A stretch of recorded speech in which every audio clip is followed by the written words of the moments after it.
Me and you are watching adorable blue. इस समय है जम्मू में हम, और जम्मू से जा रहे हैं हम झीरी माता। झीरी माता का आज मेला है। ये साल में एक बार मेला लगता है, 8 दिन का मेला होता है। इस बार ड्यू टू कोरोना वायरस ये मेला नहीं लगा है और सिर्फ श्रद्धालु लोग मत्था टेकने जा रहे हैं। और वैसे तो हम जाते हैं प्राइवेट कार में, इस बार हम जम्मू का एक्सप्लोर करेंगे और जा रहे हैं हम जम्मू की मेटाडोर में। ये हमारा फर्स्ट एक्सपीरियंस है कि हम जम्मू की मेटाडोर में ट्रैवल कर रहे हैं। अच्छा लग रहा है, आवाज़ें लगा रहे हैं झीरी झीरी झीरी, तो इसको सुनने में भी अलग ही मज़ा है, अलग ही बात है इसमें। तो वैसे तो अगर हम प्राइवेट कार करते हैं तो उसका टैरिफ लगता है 1500 से 2000 के बीच में, क्योंकि 20 किलोमीटर का डिस्टेंस है।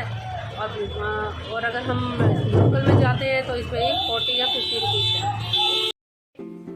आज हम खड़े हैं जम्मू के झीरी माता मंदिर में। ये भारतवर्ष का एक इकलौता ऐसा मंदिर है जहाँ पे पिता एक देवता और पुत्री देवी के रूप में विराजमान है। इस मंदिर की स्थापना 650 वर्ष पूर्व की गई थी। कार्तिक मास की पूर्णिमा को यहाँ पे बाबा जितोमल के नाम से एक मेला आयोजन किया जाता है। जम्मू गवर्नमेंट इस मेले के लिए अपनी सुरक्षा और सुविधा प्रदान करती है। ये भारतवर्ष का एक इकलौता मंदिर है जहाँ पे पुत्री और पिता को कंजक में पूजा जाता है और ये भोग किसी बाहर वाले को नहीं दिया जाता। इस मंदिर की एक और मान्यता है कि जिन लोगों के यहाँ पे संतान उत्पत्ति नहीं होती, वे अपनी मनोकामना और मनोरथ के साथ आते हैं और गुड्डा या गुड़िया इस मंदिर में चढ़ाते हैं। ये भारत का इकलौता मंदिर है जहाँ पे प्रसाद के साथ गुड्डा गुड़िया भी चढ़ाए जाते हैं। जब लोगों का मनोरथ पूरा हो जाता है तो वो बहुत सारे खिलौनों के साथ इन मंदिर परिसर में आते हैं और देवी भगवती का धन्यवाद करते हैं। पूरा नॉर्थ इंडिया इस मेले में सम्मिलित होता है।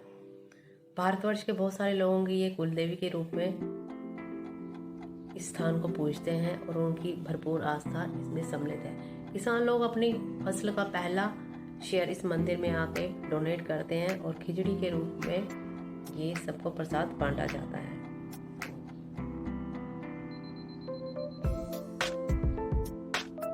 इस मंदिर की एक पौराणिक कथा ये है कि बाबा जितोमल एक किसान थे।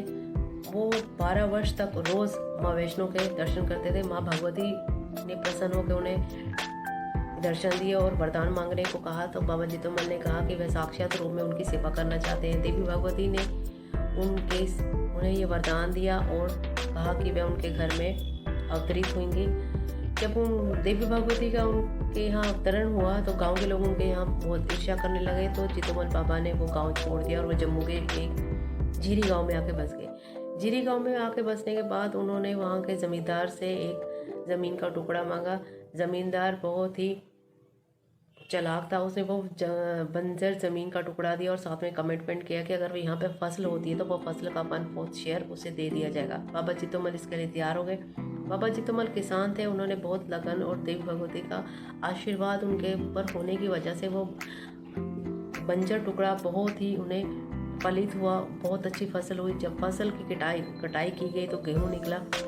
गेहूँ की इतनी ज़्यादा उत्पत्ति देखकर जमींदार के मन में लालच आ गया और उसने बाबा जितोमल जी के सामने ये कंडीशन रखी कि 1/4 की जगह उन्हें 3/4 फसल दीजिए। बाबा जितोमल ने इससे मना कर दिया, लेकिन जमींदार के आदमियों ने बहुत ज़बरदस्ती उससे फसल छीनने की कोशिश करी। बाबा जितोमल के बहुत मना करने पर जब वो मना नहीं हुए तो बाबा जितोमल फसल के ढेर के ऊपर खड़े हो गए और उन्होंने अपनी कटारी निकाली और अपना सिर काट दिया। पूरी फसल खून से लहूलुहान हो गई। जब इस बात का पता उनकी बेटी जो कि 5 वर्ष की थी, उनको पता चला, वो सहन नहीं कर सकी,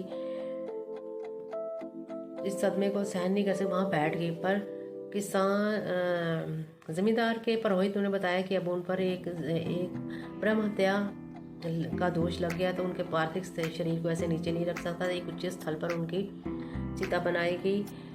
उनकी पुत्री जो कि 5 वर्ष की थी, वह बहुत हताश हो गई थी। वह भी इस चिता में बाबा जितोमल के साथ विलीन हो गई। तब से एक पूजनीय स्थल, एक स्मारक बन गया। लोगों की आस्था, विश्वास, उनकी मनोकामनाएं पूर्ण हो गई और तब से ये पूजनीय स्थल हो गया। भारतवर्ष का एक लोक स्थल है जहाँ पे पिता पुत्री की पूजा की जाती है और ये एक ऐसा स्थल है जहाँ पे देवता और देवी, लोगों के कुल देवता और कुल देवी दोनों विराजमान है, विद्यमान है।